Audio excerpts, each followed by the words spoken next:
सावन का महीना लगते से ही मेरी जीजियों से निवेदन है, एक हाथ में हो, बाहर निकल कर भले फिर एक के ऊपर एक रख लो, बेलपत्र के वृक्ष की छांव में। कहता है कि 4 स्थान फिर निवेदन करूं मेरी जीजियों से, मेरे जीजाओं से, प्रयास करना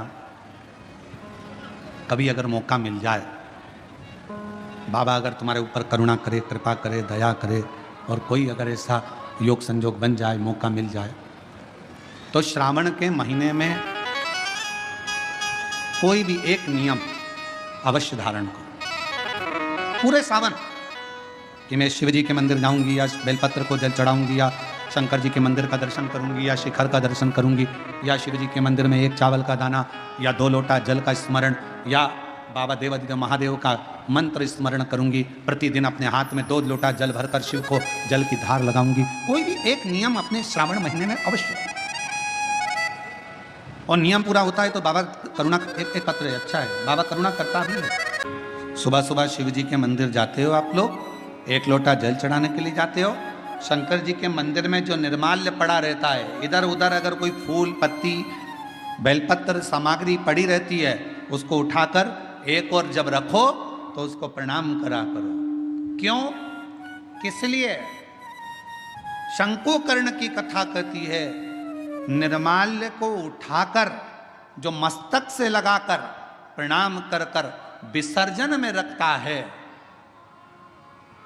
विसर्जन की ओर रखता है, उसके अंदर एक ऐसा बल उत्पन्न हो जाता है कि मात्र वो किसी पर अपनी दृष्टि भी डाल देता है तो प्रेत जीवों का भी उद्धार हो जाता है। बेलपत्र शिव महापुराण की कथा बेजापुर में चल रही है। पूरा विश्व, केवल भारत देश ही नहीं विदेश के लोग भी इस शिव महापुराण की कथा का बहुत समय से इंतजार कर रहे थे कि एक बार बेलपत्र शिव पुराण सुनने को मिले, और वो कथा बेजापुर वालों को मिली है। बहुत ध्यान से सुनना इस कथा का, एक एक कथा के क्रम को श्रवण करिएगा जरा। बेजापुर की जो कथा चल रही है बेलपत्र, यह कोई साधारण कथा नहीं,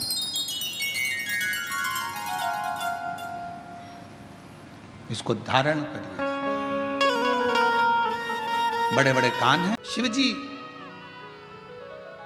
तुम्हारे तप से, शिव जी तुम्हारी साधना से, शिव जी तुम्हारी तपस्या से जितनी जल्दी प्रसन्न नहीं होते, शिव जी उतनी जल्दी 1 लोटे जल से प्रसन्न हो जाते हैं।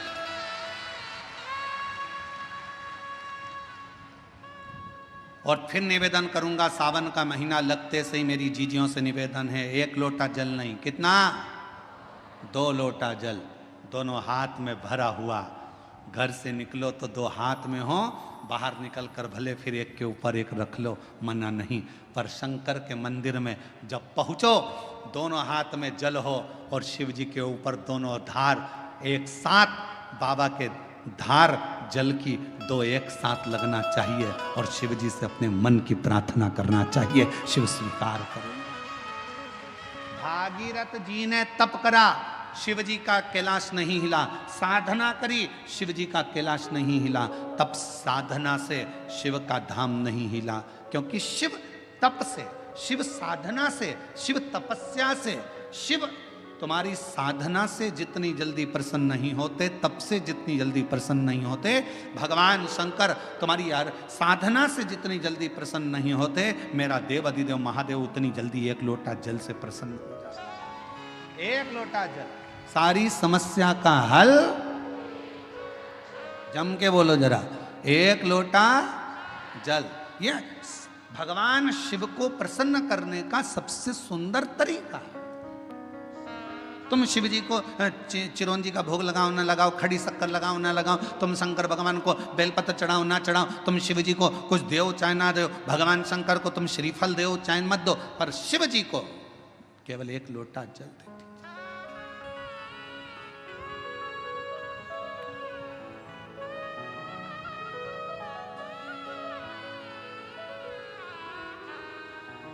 'छत्तीसगढ़ में एक बहन ने एक प्रश्न लिख के भेजा था कि भगवान के मंदिर में नारियल क्यों तोड़ा जाता है। जीजा उन भी बोल सकते हैं, भगवान के मंदिर में नारियल क्यों तोड़ा जाता है? तो छत्तीसगढ़ के निकुंभ का ये प्रश्न था, क्यों तोड़ते हैं भगवान के मंदिर में नारियल? क्यों तोड़ा जाता है? क्यों तोड़ा जाता है? भाई,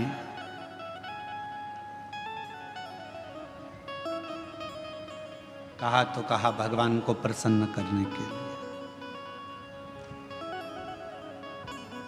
पर हमसे अगर हमारे हम अब इस जगह पर हम हमारे शिव पुराण की बात नहीं कर रहे हैं, हम हमारे दिल की बात कर रहे हैं, हमारे मन की बात कर रहे हैं। ये हम हमारे मन से कर रहे हैं कि जी ने पूछा कि भगवान के मंदिर में नारियल क्यों तोड़ा जाता है, तो शायद मेरा दिल कहता है कि भगवान भी कहते होंगे, तू मेरे मंदिर में नारियल तोड़ ले पर अपने घर को मत टूटने देना।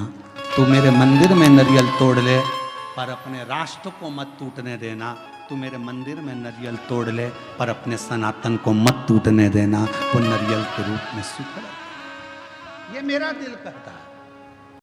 दुनिया के लोग हो सकता है थोड़ा मीठा बोलकर थोड़ा अभी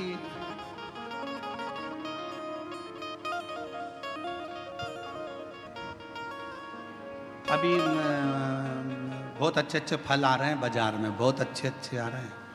उसमें से एक मैंगो आम, जामुन,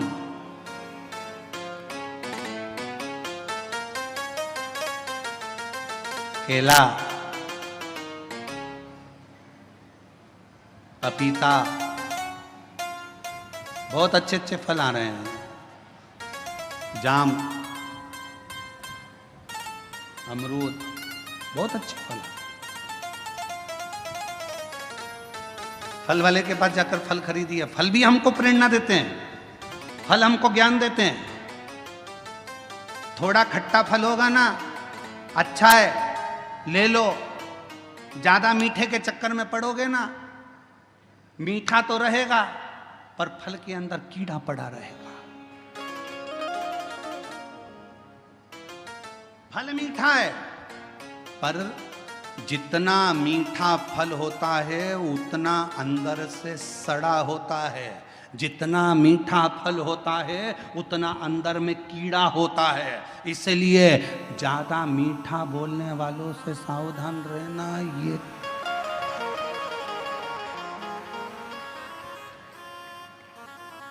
सावधान इंडिया, सावधान।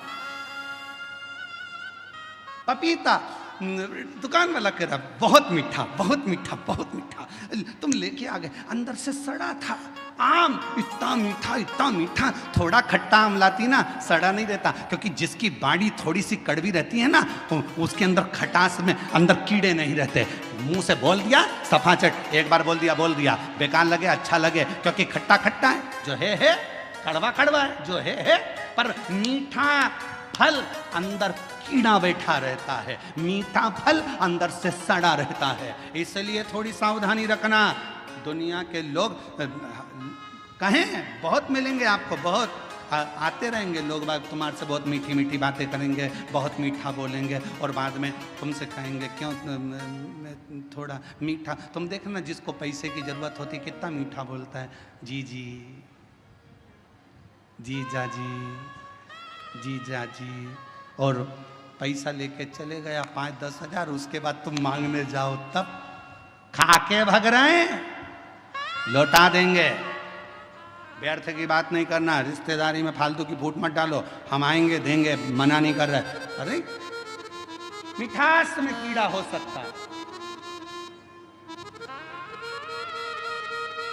मिठास।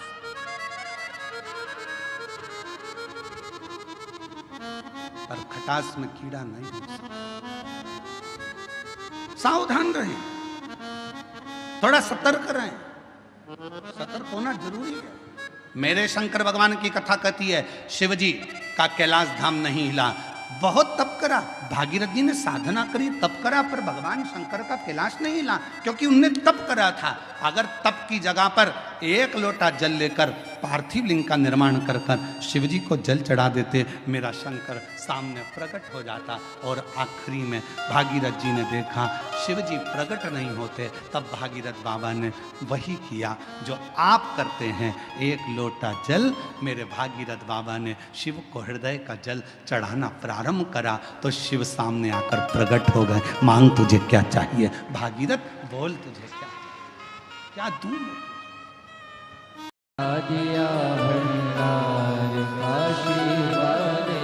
जो जिस भावना से आया, जैसी भावना उसकी, उस भावना से शिव मिला उसको।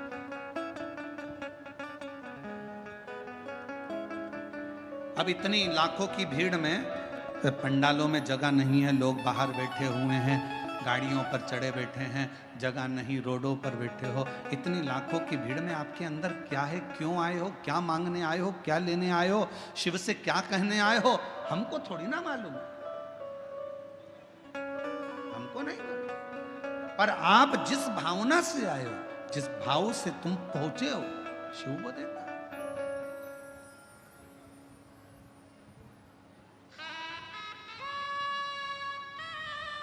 शिव प्रदान कर।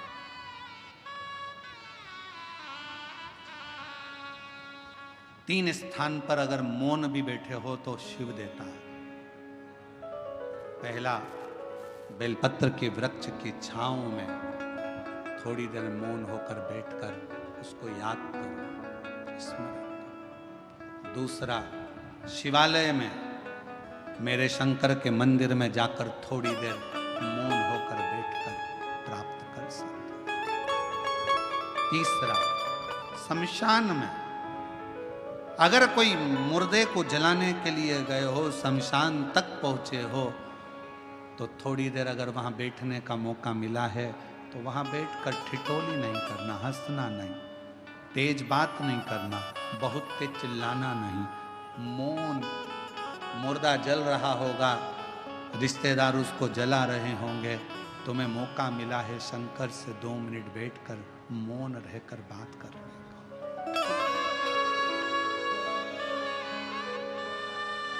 आज के जमाने में लोग शमशान में भी अगर जाकर बैठते हैं तो इतनी ठिठोली, इतनी बातें करते हैं, इतना हंसते हैं। कोई गुटखा खाता, कोई पानी पीता, कोई कुछ करता। आधे से ज़्यादा एंजॉय तो लोग मसान में कर लेते हैं। मौका मिले, सेवा करने का मौका मिले तो कथा, अगर आपके नज़दीक में शिव पुराण की कथा हो रही है, सेवा करो। जैसे कई माताएं पानी की बोतल लाती हैं, कोई पाउच लाता है पानी का, कोई टॉफ़ी लाता है, कोई बिस्कुट लाता है, कोई खाने का सामान लाता है। हम इधर रोड से आते हैं, हमने देखा कि वहाँ पर राजस्थानी माहेश्वरी समाज की ओर से स्टॉल लगा हुआ है, लोगों को कभी खिचड़ी कभी पोहा बांट रहा है। इधर तो हम गए नहीं तो हमको मालूम नहीं, 4-5 रोड हैं, हम कोई एक ही रोड से, जजमान हमारे को जिस रोड से ले जाते हैं वहीं से चले जाते हैं। हमने देखा और ये विश्वास कहता है, जैसे इधर राजस्थानी महेश्वरी समाज स्वल्पहार बांट रही है, तो मेरा मन कहता है, मेरा विश्वास कहता है कि जितनी रोड होगी सब रोडों पर कोई ना कोई समाज किसी ना किसी रूप में सेवा जरूर कर रही है। कहीं पे सेन समाज बैठी है तो वो कटिंग दाढ़ी फ्री कर रही है, कहीं पर कोई बैठा है, कहीं किसी रूप में बैठे हैं। मैं सारी समाजों को मैं हाथ जोड़कर नमन करता हूं आपके चरणों को कि इन पूरे भारत की भूमि पर अगर कहीं एकता देखना हो तो एक बार शिव महापुराण की कथा में आकर देखो, सारी समाज लगी रहती है। विशाल संचेती जी तो इसको आगे कथा को लेकर आए, संचेती परिवार तो कथा लाया है, जीवन जी तो कथा लाए हैं, ये पूरा परिवार कथा को लेकर आया। संचेती परिवार, रविंद्र कुमार जी हुए, जीवन जी हुए, ये सब कथा को लेकर आए और इनकी मित्र मंडली और इनके सारे साथी इस कथा को लेकर आए हैं। पर इस कथा को सबसे ज्यादा संभाल रहा है तो पूरा बेजापुर का एक एक बच्चा संभाल रहा है। प्रशासन, यहाँ के कलेक्टर महोदय, एसपी, आईजी, डीआईजी, कमिश्नर, यहाँ के एसडीएम, यहाँ के टीआई, यहाँ के तहसीलदार, यहाँ के एक एक मिनिस्टर, मंत्री, सांसद, विधायक, अध्यक्ष, उपाध्यक्ष, यहाँ के जो भी पदाधिकारी गण हैं वो इस पूरी व्यवस्था को संभालने में लगे हुए हैं पूरी।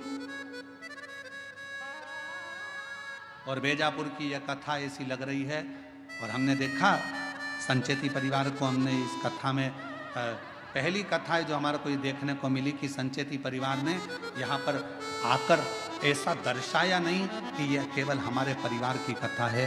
बेजापुर की कथा ऐसी लगती है कि बच्चे बच्चे की कथा है, पूरे बेजापुर की कथा। और मैं श्री विशाल संचेती जी को इसके लिए धन्यवाद देता हूँ, बहुत बहुत साधुवाद देता हूँ। ये लगा नहीं कि केवल एक व्यक्ति या एक परिवार की, यह सबकी है। शिव उपासना पार्वती जी की कथा कर रही है, बेलपत्र की कथा कर रही है।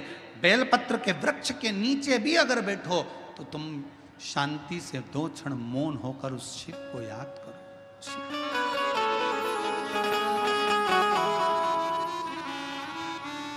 आप शंकर जी के मंदिर जा रहे हो तो उस शिव को याद करो। एक बहन ने अपना फोटो लगाया है कावड़ यात्रा का सीहोर का। जीव मर जाते हैं, पाप माथे चढ़ जाता है। ऋषभ देव जी महाराज का चरित्र श्रीमद् भागवत में कहा। दूसरा, कपड़े धोते, नहाते, बर्तन धोते समय छोटे छोटे जीव मर जाते हैं, पाप माथे चढ़ जाता है। तीसरा, अग्नि जलाते समय, गैस जलाते समय, चूल्हा जलाते समय, लाइट जलाते समय छोटे छोटे जीव मर जाते हैं, जिसका पाप माथे चढ़ जाता है। चौथा, ऋषभ देव जी महाराज का चरित्र कहता है जब पैदल चलकर जाते हैं तो पांव के नीचे छोटे छोटे जीव मर जाते हैं।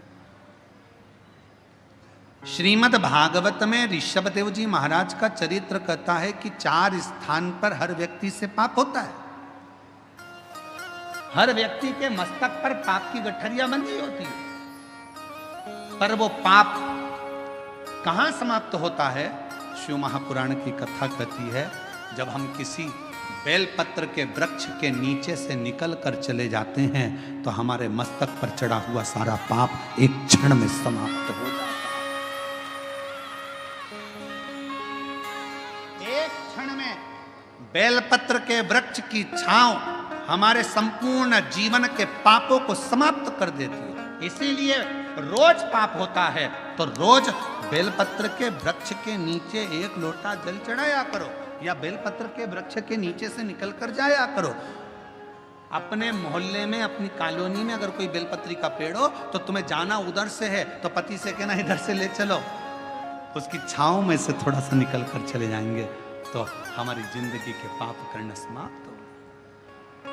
अंधकासुर ने मांगा कि मां को गलत दृष्टि से, उसको मालूम नहीं था कि पार्वती मेरी माता है, और पार्वती मैया को ही गलत दृष्टि से देख लिया। शिव जी ने काल भैरव को प्रकट कर कर उस अंधकासुर को समाप्त। मां होती, किसी को भी गलत विचार से, गलत दृष्टि से, गलत भाव से कभी ना बोलो। जगत में एक बात याद रखना, अपनी माता हो या किसी दूसरे की माता हो, किसी भी माता के लिए कभी गलत ना तो लिखना, ना पढ़ना, ना सुनना, क्योंकि जगत की प्रत्येक माँ अपने बच्चे को गर्भ में रखती है और वो गर्भस्थ रखने वाली माँ कोई साधारण नहीं है। मात्र समय आया, आगे बाबा के सुंदर चरित्रों का वर्णन हुआ। भगवान विदल उत्पल को भगवान संहार करते हैं तो भगवान शिव का एक नाम कुंदकेश्वर महादेव पड़ जाता है। श्री शिवाय नमस्तुभ्यं। स्वागत है आप सभी का आपके अपने चैनल में। यदि यह वीडियो अच्छी लगी तो इसे लाइक करें और चैनल को सब्सक्राइब करें। कमेंट बॉक्स में हर हर महादेव या श्री शिवाय नमस्तुभ्यं अवश्य लिखें। गुरुजी कहते हैं कि श्री शिवाय नमस्तुभ्यं लिखने, सुनने, बोलने मात्र से हमें 1000 अश्वमेध यज्ञ के फल की प्राप्ति होती है। हमारे पाप कम होते हैं और कष्ट दूर होते हैं। और बगल में घंटे जैसे बेल आइकन बटन को प्रेस करना ना भूलें ताकि मेरी वीडियोस की तुरंत आपको नोटिफिकेशन मिले। धन्यवाद।